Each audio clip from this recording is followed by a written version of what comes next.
बहुत पुरानी बात है। एक बार एक राजा पराजित होकर जंगल में छुपने के लिए भाग गया। वो घने जंगल में दिन भर भटकता रहा। राजा और उसका घोड़ा दोनों ही भूख प्यास से व्याकुल हो गए। तरह तरह के जंगली फल खाकर राजा ने भूख तो मिटा ली, लेकिन पानी नहीं मिला उसे। आधी रात का चांद आसमान में खिला था, मगर जंगल इतना घना था कि चांद की चांदनी जंगल की जमीन पर नहीं पड़ रही थी। जंगल में गुप्त अंधेरा, झींगुर आदि तमाम जंगली जीव जंतुओं की आवाजें भयानक जंगल के वातावरण को और भी डरावना बना रही थीं। राजा सहमा सा एक पेड़ के नीचे दुबका बैठा, प्यास से मूर्छित होने ही वाला था कि अचानक ही राजा चौकन्ना हो गया। उसने देखा कि गुप्त अंधेरे जंगल के हिस्से में अचानक ही तीव्र प्रकाश फैलने लगा है। राजा और भी हैरान हो गया जब उसने आसमान से काले लिबास में 3 आकृतियां उतरती दिखाई दी। आकृतियां जमीन पर उतरते वक्त जोर जोर से रो रही थीं। आकृतियों का रुदन जंगल के सन्नाटे को चीर रहा था। उनका रुदन राजा के रोंगटे खड़े करने लगा। फिर भी वो राजा दम साधे उन आकृतियों को देखने लगा। जैसे ही वो आकृतियां जमीन पर आईं, उनकी भयानक विभत्स शक्लें देख राजा थर थर कांपने लगा।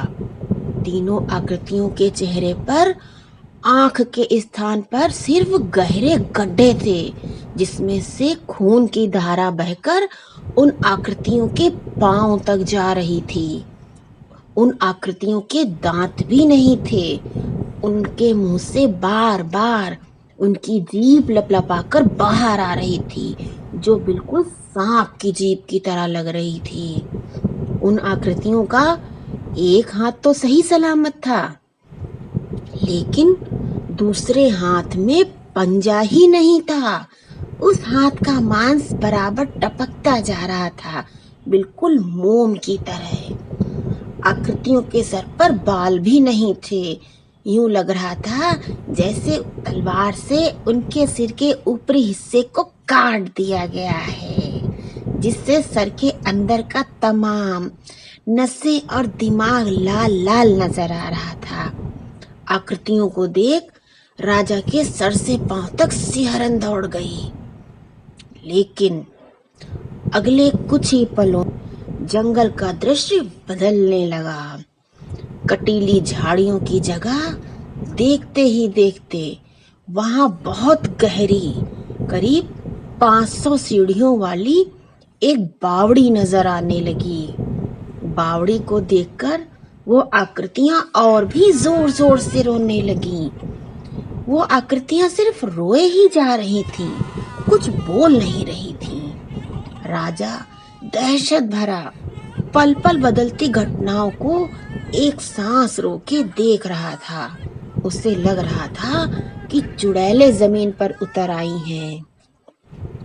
अचानक आसमान से बारिश होने लगी, लेकिन ये बारिश पानी की नहीं थी, बल्कि आसमान से ईंट मिट्टी राख बरस रहे थे।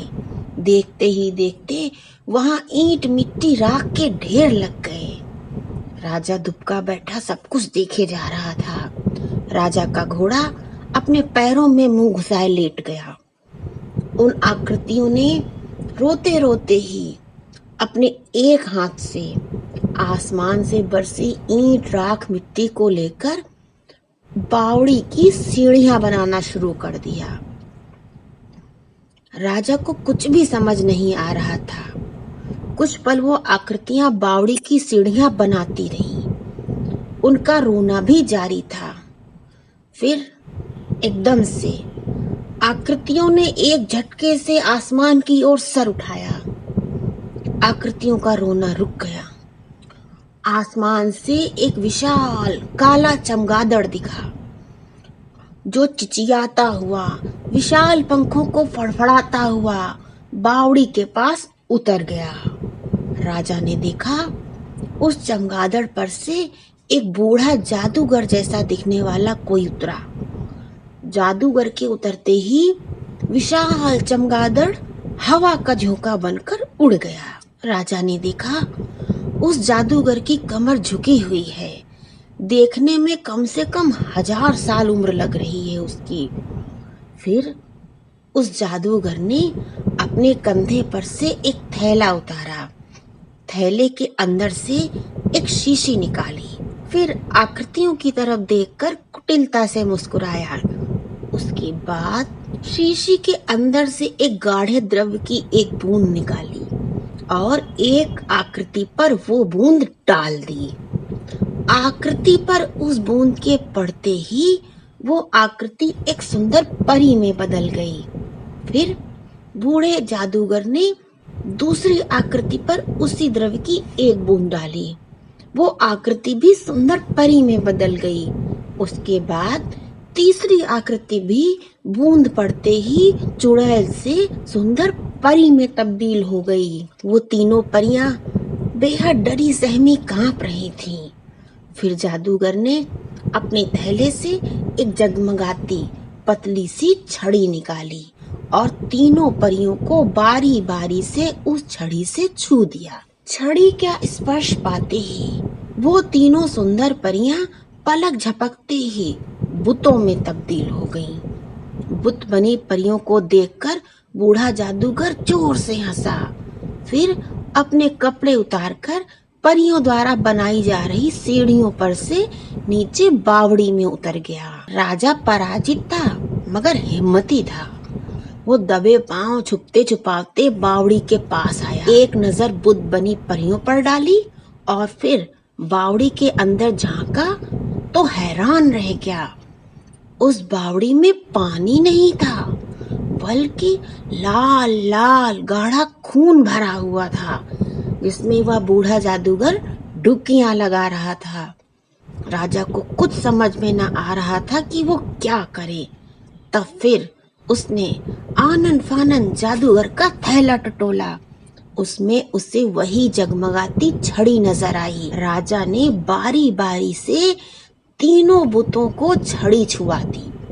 छड़ी के छुआते ही वह बुत वापस सुंदर परियों में बदल गईं। परियों ने राजा से कहा, वो द्रव्य वाली शीशी जल्दी से बावड़ी के अंदर फेंक दो। राजा ने तुरंत वैसा ही किया। शीशी के बावड़ी में फेंकते ही जोर का धमाका हुआ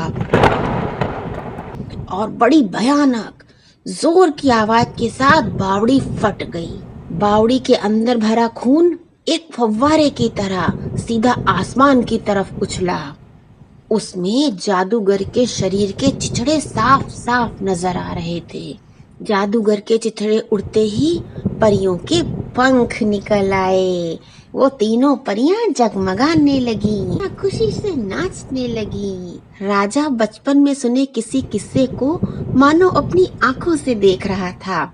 फिर तीनों परियां राजा के पास आईं और बोली, तुमने हमें दुष्ट जादूगर के चंगुल से आजाद किया है। दुष्ट जादूगर ने हमारी परी रानी को मारकर हम परियों को कैद कर अपना गुलाम बना लिया था। दूसरी परी ने बताया, वो बूढ़ा जादूगर युवा होने के लिए हम परियों के खून से भरी बावड़ी में नहाना चाहता था।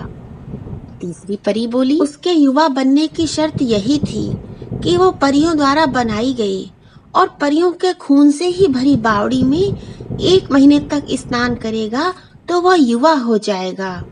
वो हमको अपनी जादुई छड़ी से बदसूरत बनाए रखता था, मगर बावड़ी में नहाते समय उसे हमको परी बनाना ही पड़ता था, वरना उसके युवा होने की शर्तें पूरी नहीं होती।